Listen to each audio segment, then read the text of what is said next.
বলেন বলেন। আল্লাহ যে কোরআনে বললেন, আমি আজকে একটা আয়াতের তাফসীর করে বিদায় নিব। আল্লাহ যে বললেন, ইন্নাল্লাহ আস্তাফা আদাম ওয়া নূহা ওয়া আলা ইব্রাহিম ওয়া আলা ইমরান আলাল আলামিন।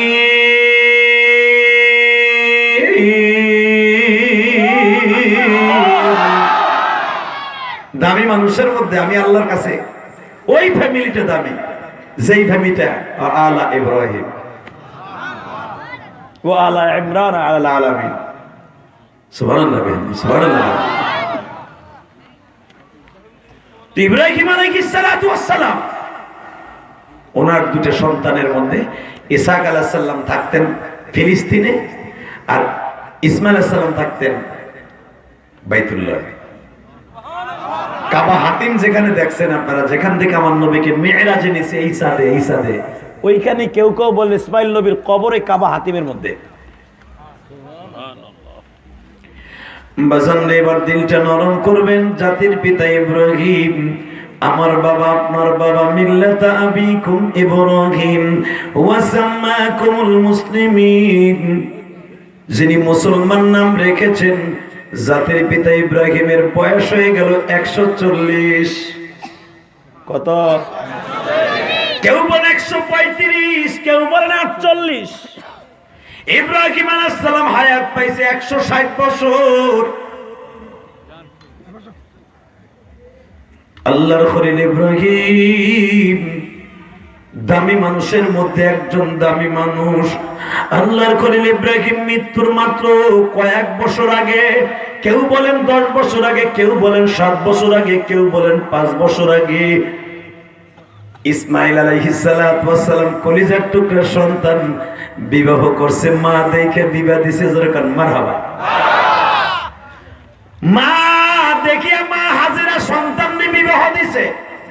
বাবার কাছে চিঠি লাগছে, বাবা গো তুমি যদি অনুমতি দিতা গো বাবা, আমি বিবাহ করতাম। মারহাবা কোন আব্বা, আমি তো মাশাআল্লাহ এখন বড় হয়েছি, মা আমাকে বিয়ে দিতে চায়, চিঠি লাগছে বাবার কাছে।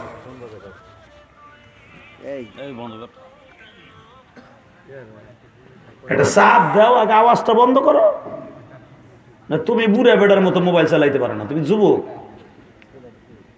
এই বাবার কাছে চিঠি লাগছে, আব্বা আব্বা গো আমি এখন মেস হয়ে রয়েছে, বড় হয়েছি, বিয়ে করবো, আম্মা বিয়ে দিতে চায়।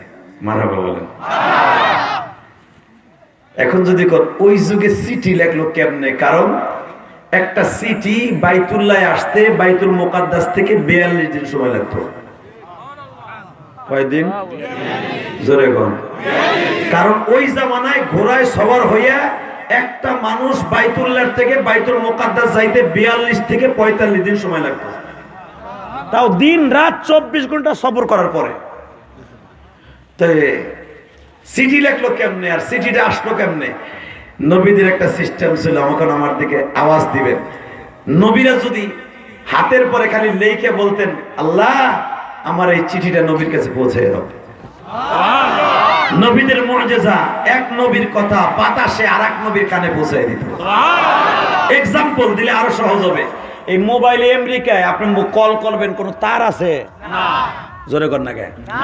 আপনি ঢাকা এখান থেকে শত শত কিলোমিটার রাস্তা, কোন তার আছে না? সেকেন্ডের ভিতর যদি কল যাইতে পারে,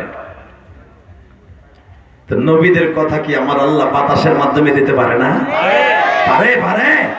এই মোবাইলের ভিতরে একটা সফটওয়্যার আছে, যে সফটওয়্যারটার মধ্যে একবার যদি আপনি চাপ দেন, ওই সফটওয়্যারের সাথে যোগাযোগ হয়ে যাবে 1 সেকেন্ডের মধ্যে।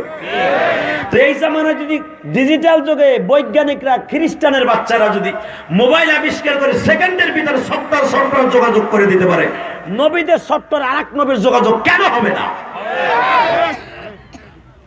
ইব্রাহিম আলাইহিস সালামের এই চিঠিকে রিসার্চ করে পৃথিবীতে মোবাইল বানানো হয়। বলেন না, মোবাইল কোথা থেকে আসছে আপনি বুঝতে পারছেন। ইসমাঈল আলাইহিস সালাম বাবার কাছে চিঠি লিখছে, বাবা গো বাবা, আপনি যদি একবার অনুমতি দিতে,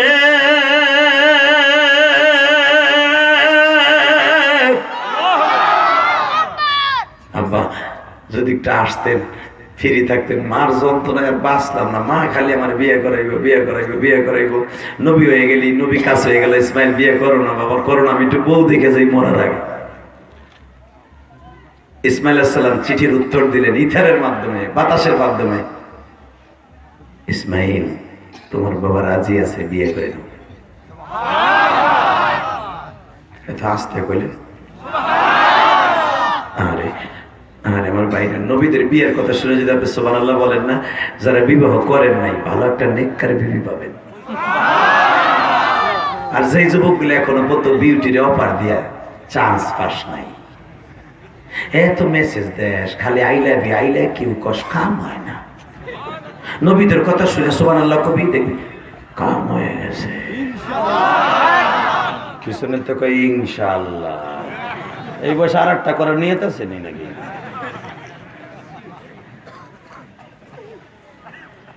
বাজান ইসমাইল আলাইহিস সালামের প্রশ্নের উত্তর দিয়ে দিলেন, বাবা আমি রাজি আছি, তোমার মার সয়েজ একটা বিয়ে করে ফেলাম। আমি এক সময় যাইয়া তোমার বউরে দেখে নিব। এটা কিন্তু বুখারীর আলোচনা, আপনি ভাইবেন আমি বানাই করতেছি। এই আয়াতের তাফসীর প্রসঙ্গে আমি বলতেছি।